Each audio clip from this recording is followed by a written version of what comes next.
I was on a mission and we were along the Syrian border and they picked me out of the middle of a 13 vehicle convoy with 5 gun trucks.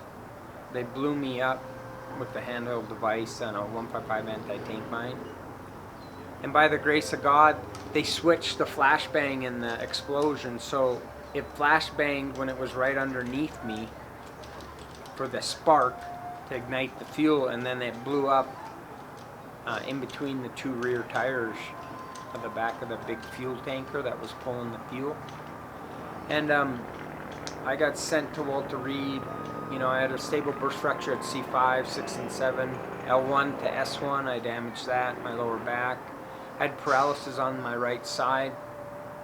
I bruised the frontal and rear lobe of my brain, so when I took 3 steps I'd fall over to the right. And then the vision in my eye, and I just cracked all my teeth in my mouth.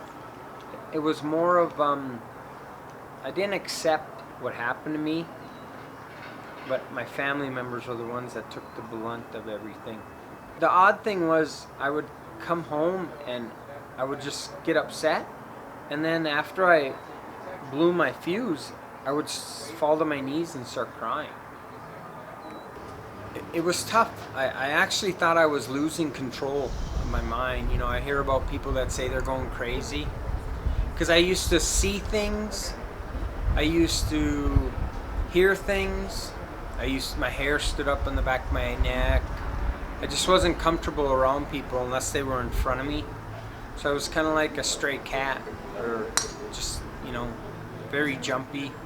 And you know, it just took time, and I didn't have time. I wanted to rush my healing and go back to combat because I felt like I was missing out on leaving my brothers in arms in combat, and I was already in the hospital. You know, and I kind of wasn't truthful with the doctors. I told them what they wanted to hear so I could get cleared to go back to combat. But mentally it wasn't good for me because I took a lot of it out on my family because I couldn't deal with the noise. And I had a little daughter that was like, you know, she was 3 years old, and you know, kids are kids, and I just didn't have patience for that. I couldn't handle all the noise, so all I did was want to hibernate inside my room. And you know, I'd go to therapy, do my therapy for, you know, 30-40 minutes, and I was so tired I'd sleep for 2.5 hours after my appointment. And I didn't realize, you know, when they talked about a traumatic brain injury, TBI, the bruising of my brain, I thought, oh, I'm okay. But my family members were the ones that observed, and they seen that something's wrong with Daddy. Or, you know, my wife would say, something's wrong with my husband. You know, and then I kind of just took it and put it in the back. I just shoved everything in the back closet. Didn't want to deal with it because I was still focused, and you know, someone tried to kill me, so I wanted to go back. But that's war, and because of my anger I didn't realize that, you know what, that's war. That's what happens. After I got released from Walter Reed, I went to Afghanistan with my unit. I was with 7th Group out of Fort Bragg. I had a successful tour there, and my officers talked me into going to officer candidate school. I was training to become a ranger, and I got hit by a truck training in the triathlon. It was like my live day, the 21st of October. I wanted to bike 32 miles because I was by myself. My family was home. I was at school, Fort Huachuca, Arizona. And then I got clipped at the 16-mile mark going through an intersection. And that's where I ripped my bicep tendon out of my left arm, dislocated my shoulder 2.5 inches. They put a titanium flap and screws. I frayed this ligament, flap tear here, chipped 2 bones in the back of my neck.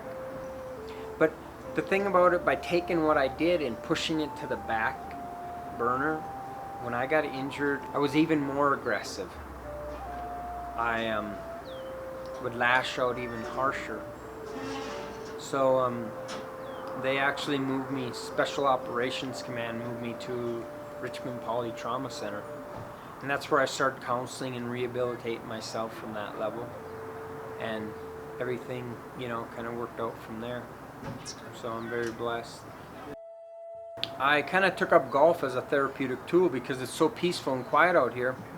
I'd hit 500 balls a day on the golf course, and I had my peace and quiet, and I just kind of slowly rehabilitated there.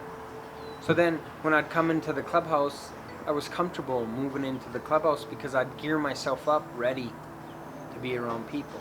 Kind of like I gear myself up to be in these big events.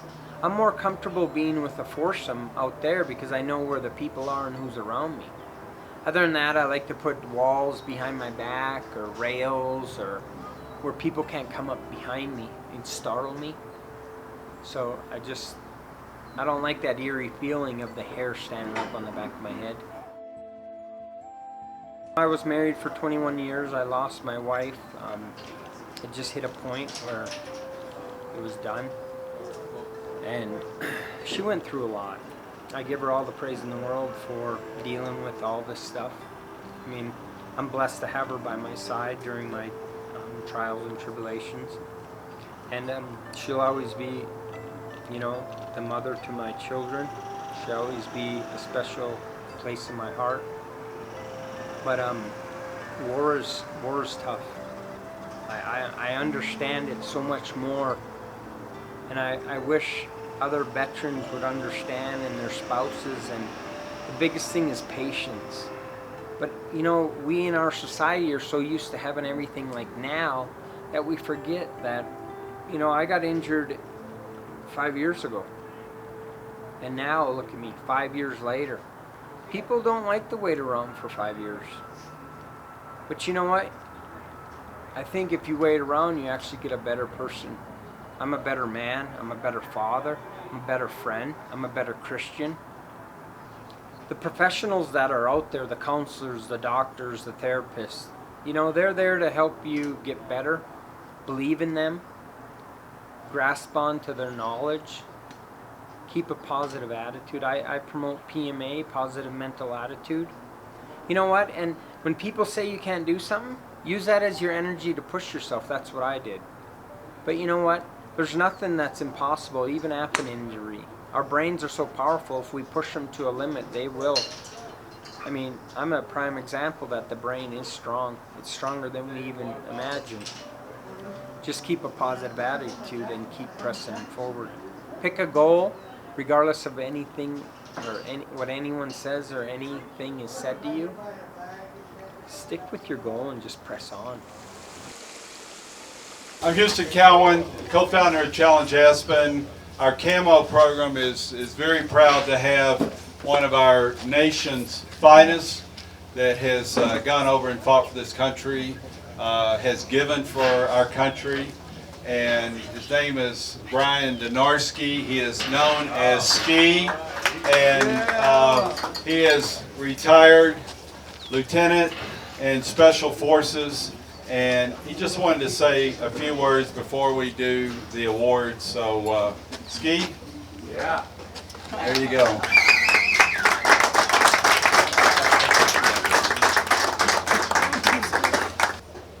I met Houston and his group. They took me down the Grand Canyon for 8 days. I was blessed to spend the time with Amy and Vince's son. We didn't talk for 4 days because we just didn't talk to people. And on the 4th day, I started communicating with him, and I kind of opened up to what was going on. The program and all you people are the reason that, like Camo, I'm successful because of programs like that. And I see every time I come here, I feel at home because I see all the people that are here that have been in the Challenge Aspen and now the Camo program.